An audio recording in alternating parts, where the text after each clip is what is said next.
44. startti tälle miehelle. Niistä 48 voittoa. Kerran on diskattu, se tapahtui liikun maailmanmestaruuskilpailussa. Miehet 100 metriä sisältä. Rogers Young, Ujah Bolt, Zimbine, Belcher, Bezer, Perez ja Zou. Ja on selvää se, että stadion ensin hiljenee ja sitten se räjähtää.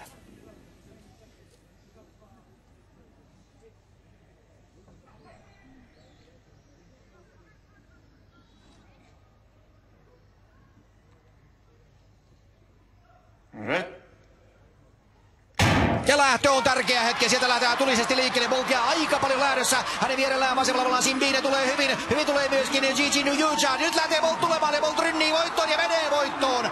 Menee voittoon, vaikka siinä rajusti tulee myöskin radan 3 Gigi Nujuja. Ja 9.95. Ja siitä jälleen se ehkä se sadasosa putoaa. Eli Bolt alkaa nousta pikkuhiljaa. Ja koko ajan nousta näköjään parempaan ja parempaan kuntoon. 9.95. Usain Bolt 54.